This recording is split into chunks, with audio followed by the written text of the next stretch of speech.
Hello, जय हिंद दोस्तों। आज की इस कंप्लीट वीडियो में हम डिस्कशन करने वाले हैं पॉलिटेक्निक एंट्रेंस एग्जाम में पूछे जाने वाले रिपीट होने वाले क्वेश्चन के बारे में। तो देखिए वो कौन कौन से क्वेश्चन हैं जो कि आपके पॉलिटेक्निक बोर्ड द्वारा रिपीट कर लिए जाते हैं आपके एंट्रेंस एग्जाम में।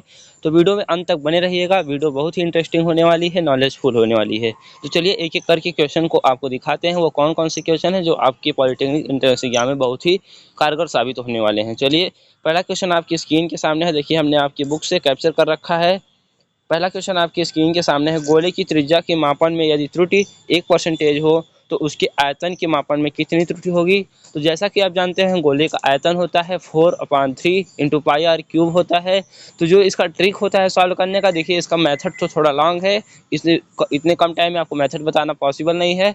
तो देखिए हम इसका ट्रिक आपको बता देते हैं। जब इस टाइप के क्वेश्चन पूछे जाए, देखिए जो इसका आयतन का फार्मूला होता है, आयतन में त्रुटि पूछा है तो 4/3 पाई आर क्यूब करेंगे तो जो पावर होता है रेडियस का वही आपका डायरेक्ट परसेंटेज इरर हो जाता है, परसेंटेज त्रुटि हो जाता है। तो देखिए पावर 3 है तो यहाँ पे डायरेक्ट आप आंसर लगा देंगे। ये ट्रिक से सॉल्व करा रहा हूँ तो बिल्कुल भी आप लोग घबराएंगे नहीं।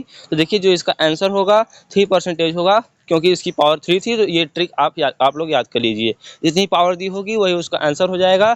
ये ट्रिक की क्वेश्चन आप करे रहेंगे तो आप लोगों को बहुत ही आसानी होगी और सभी क्वेश्चनों को सॉल्व करने में, और आप टाइम भी बचा पाएंगे। चलिए देखिए इसका 3 होगा, 3% होगा। ऑप्शन नंबर ए इसका राइट आंसर है। चलिए बढ़ते हैं नेक्स्ट क्वेश्चन की ओर। नेक्स्ट क्वेश्चन आपके स्क्रीन के सामने दिख रहा होगा, कार्य का सीजीएस मात्रक क्या है। तो कार्य का सीजीएस मात्रक आपका अर्ग होता है। आपको ऑप्शन नंबर सी में दिख रहा होगा। यदि आपसे यहीं पे पूछा जाता कि कार्य का एसआई मात्रक क्या होता है, तो कार्य का एसआई मात्रक जूल होता है। तो चलिए बढ़ते हैं नेक्स्ट क्वेश्चन की ओर। नेक्स्ट क्वेश्चन आपकी स्क्रीन के सामने है, एक बिजली की मोटर एक वजन उठाने में केबिल में 4500 न्यूटन का तनाव उत्पन्न करती है। तो इसे 2 मीटर पर सेकंड की दर से लपेटती है, अर्थात वेलोसिटी दिया हुआ है आपका 2 मीटर पर सेकंड और फोर्स दिया हुआ है 4500 न्यूटन अर्थात 4500 न्यूटन की दर से लपेटती है। तो मोटर की शक्ति क्या होगी, अर्थात मोटर की पावर पूछा हुआ है। तो मोटर की पावर का जो फार्मूला होता है, पावर का फार्मूला होता है फोर्स इंटू वेलोसिटी, अर्थात P बराबर होता है F इंटू वी।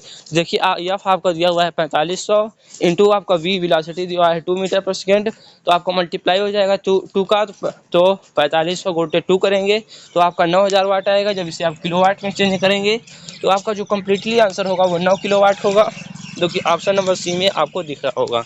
चलिए नेक्स्ट क्वेश्चन की ओर बढ़ते हैं। आप इसका स्क्रीनशॉट रख सकते हैं, इसका सोल्यूशन भी हमने करा दिया है। ऑप्शन नंबर सी इसका राइट आंसर है 9 किलोवाट। चलिए बढ़ते हैं नेक्स्ट क्वेश्चन की ओर।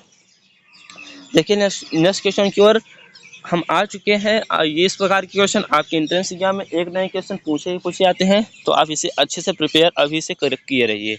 देखिए दो वस्तुओं की माप में 45 डिग्री फ़ारेनहाइट का अंतर है, सेल्सियस पैमाने पे अंतर क्या होगा। तो देखिए सेल्सियस से फ़ारेनहाइट में चेंज करने के लिए एक नया क्वेश्चन आपके एंट्रेंस एग्जाम में पूछा जाता है। तो देखिए आप इसको कर लीजिए, देखिए कैसे होगा। तो जो सेल्सियस से फ़ारेनहाइट में बदलने का फार्मूला होता है वो होता है C/5 इक्वल टू F-32/9। तो देखिए जब इसका आप F की जगह पे 45 डिग्री फ़ारेनहाइट दिया है तो F की जगह पे आप 45 रखेंगे। यहाँ पे देखिए हमने पुट किया है तो यह C/5 इक्वल टू 45 माइनस 32/9। जब इसका क्रॉस मल्टीप्लाई करके ओवरऑल सॉल्व करेंगे तो जो C इक्वल टू आएगा 65/9 आएगा, यहाँ पे हमने लिख रखा है। देखिए जब इसको डिवाइड करेंगे तो आपका ऑप्शन नंबर ए सही होगा, 7.22 डिग्री सेल्सियस आएगा जब 65 से 9 का डिवाइड करेंगे। तो ऑप्शन नंबर ए इसका राइट आंसर है। तो इस प्रकार के क्वेश्चन पूछे जाते हैं तो इस फार्मूले को आप लोग अच्छे से याद रखेंगे। जो फार्मूला है आपका C/5 इक्वल टू F-32/9। इस प्रकार से यहाँ पे फ़ारेनहाइट में दिया था तो सेल्सियस में चेंज करने के लिए पूछा था। आपसे एग्जाम में सेल्सियस में देकर फ़ारेनहाइट में चेंज करने के लिए भी पूछ सकता है, इसलिए आज इस फार्मूले को याद रखेंगे तो आपको किसी भी प्रकार से प्रॉब्लम नहीं आएगी। चलिए बढ़ते हैं नेक्स्ट क्वेश्चन की ओर। यदि किसी तरंग का आयाम दोगुना कर दिया जाए तो उसकी तीव्रता हो जाएगी। देखिए किसी तरंग का आयाम को ए से डिनोट करते हैं और तीव्रता को आई से डिनोट किया जाता है, इंटेंसिटी जो जिसे बोलते हैं। तो देखिए इंटेंसिटी जो होती है, तीव्रता जो होती है तरंग की, वो प्रोपोर्शनल होती है आयाम के वर्ग के अनुक्रमानुपाती कह सकते हैं, आयाम के वर्ग के प्रोपोर्शनल कह सकते हैं। तो देखिए आयाम जब दोगुना करेंगे तो उसका स्क्वायर हो जाता है, तो अर्थात 2 का स्क्वायर 4 हो जाएगा। तो जो आपका ये तीव्रता हो जाएगी वो 4 गुनी हो जाएगी, जो कि ऑप्शन नंबर सी इसका राइट आंसर होगा। यहाँ पे ऑप्शन कट हो गया है, तो देखिए ऑप्शन नंबर सी 4 गुनी हो जाएगी। देखिए जब आप ऐसे सीधा याद रखेंगे कि यदि आयाम दिया हुआ है, आपसे तीव्रता पूछ रहा है, तो सीधा जितना आयाम दिया रहेगा उसका स्क्वायर ही आपका आंसर होगा। देखिए यहाँ पे 2 गुना कर रहा है तो 4 गुना हो जाएगा, यदि आप 3 गुना करता तो 3 का स्क्वायर करते तो आपका 9 गुना हो जाता। तो इस प्रकार से आप याद रख पाएंगे। देखिए बढ़ते हैं नेक्स्ट क्वेश्चन की ओर। ध्वनि की तीव्रता को मापते हैं, तो बता दें ध्वनि की तीव्रता को डेसिबल में मापा जाता है, जो कि ऑप्शन नंबर बी में आप लोगों को आसानी से दिख रहा होगा। इसे डीबी से डिनोट करते हैं। देखिए नेक्स्ट क्वेश्चन की ओर।